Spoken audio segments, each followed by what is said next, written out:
J'ai quitté ma mère et mon père à la maison au pays pour venir trouver une meilleure vie.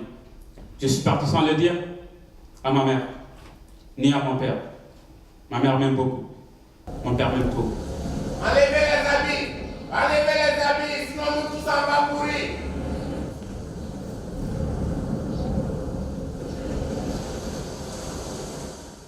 Hello and welcome to Encore. Coming up in the show, my guest today founded the New York City Players Theatre Troupe and has been bringing experimental and boundary-pushing drama to stages around the world for 20 years now. Playwright and director Richard Maxwell's latest production is being shown here in Paris, and he's in the studio to tell us more. Hi Richard, thanks for joining us. Thanks, Olivia. Now, your latest play is called Dévoiler. It's a French title in keeping with its French-speaking cast, and that word means to unveil or to reveal something. So what was it that was hidden that you're making visible now?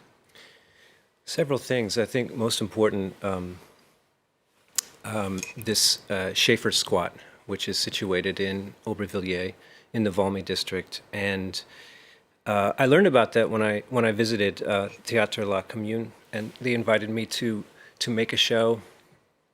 And so I learned about the mission of the theater and how they were working with the squat through a school called École des Actes.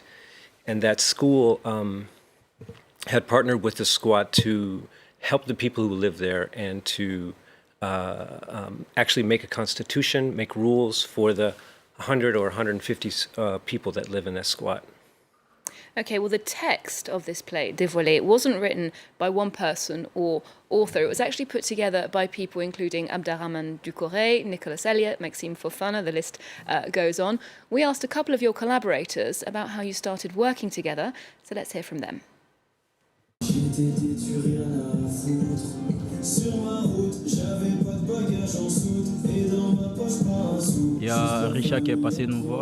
Richard visited us in our squat and suggested working together on this theatre project, so we discussed the idea together and we wanted him to talk about our struggle. It's difficult to talk about one's life, but at the same time it is good to talk about what we have gone through so that other people might feel less alone in their suffering.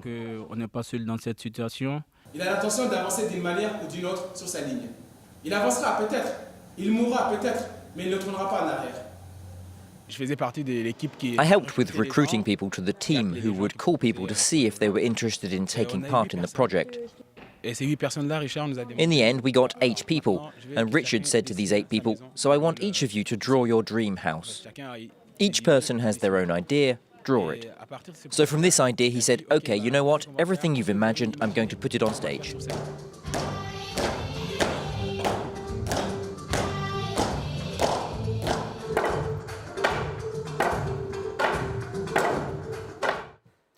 So the people who we see on stage there, they're not just performers, they were involved in the creative process, bringing their own stories to the stage. Could you tell us a bit more about some of those stories? Well, yeah, sure.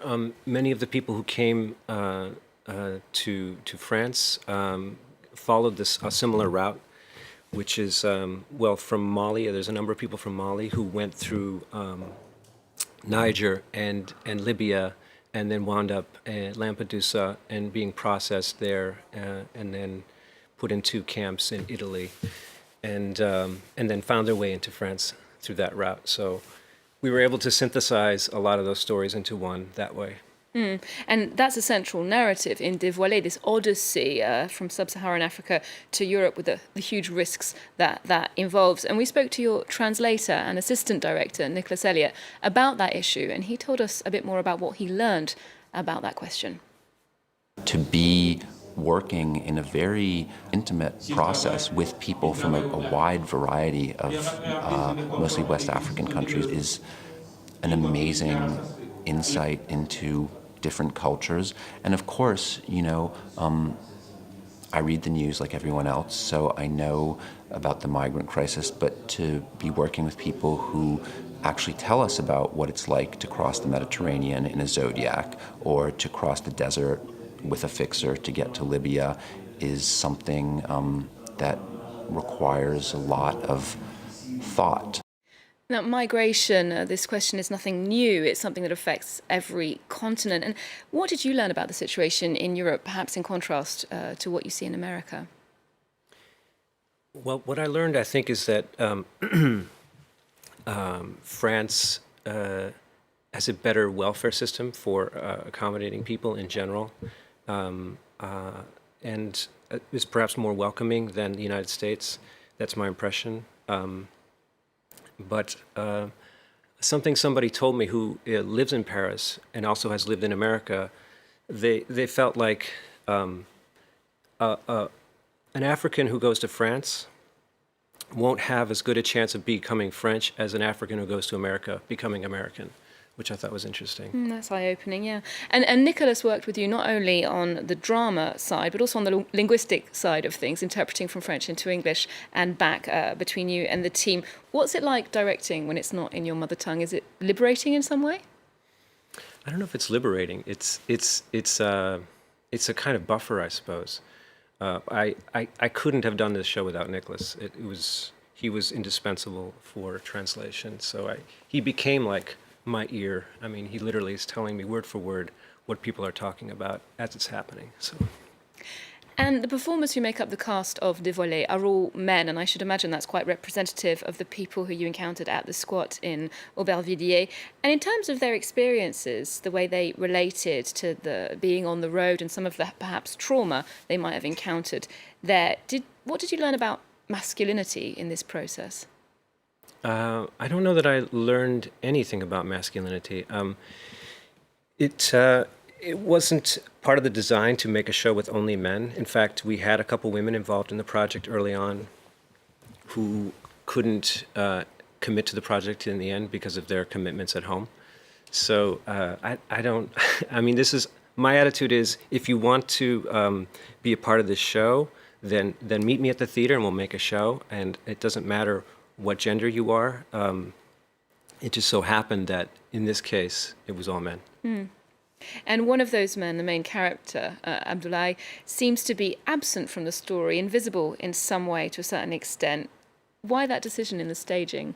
It was really practical because Boulay, who was in school, we had him in the part playing himself, and he was the central figure. But then we learned along the way that he had these school commitments and couldn't do the show. So I had this idea, well, we could try and do it without him there, as just a, one of the nice things that theater provides is an opportunity to imagine something in the room that isn't there.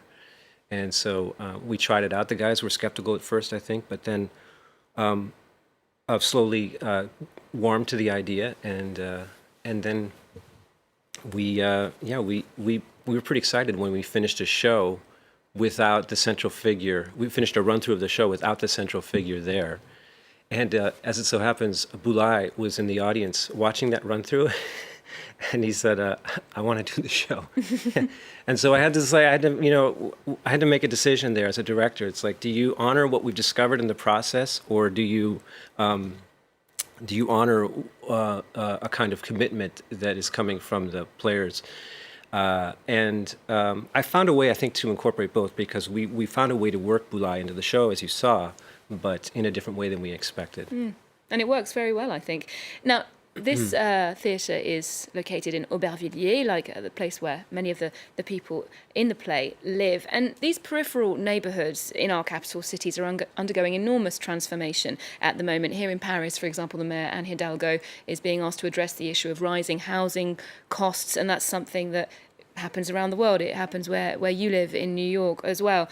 How have you seen the transformation of Manhattan specifically over the last few years, and how it's changed the social and cultural landscape there? I think it's unfortunately becoming more and more homogenous culturally because of how expensive it is to live in Manhattan, and the outer boroughs too. So the city at large is becoming split in half between the haves and have-nots. And I think that's too bad, because when I first arrived in the city, housing was more affordable, and so you had a wider spectrum of people. And for me, that means like a wider spectrum of people making art, which is always good, I think. At one point in this play, we hear that Abdoulaye stumbles upon the theatre, La Commune, by accident, and it provides a kind of refuge for him, literally. Do you think the arts are providing the kind of refuge that people need today? Yes, I think in the immediate instance of this show, for sure. One thing that people may not realize about the play is that we were able to, the squat that's revealed at the end of the play isn't just for show. It's actually housing people for real. And so aesthetically, that was really interesting to have the aesthetics or whatever be informed by function like that, something that is actually in the theater. So I think that, when you talk about refuge, that it serves as a metaphor, but also literally too. Mm. Now, going back to the theatre company that you founded, the New York City Players, has been going for 20 years now, and you set out with the aim to create drama that, to quote you, is about people, relationships, and above all, feeling. And that intrigued me. I wanted to know, what is the most difficult feeling to render on stage, to make visible for an audience?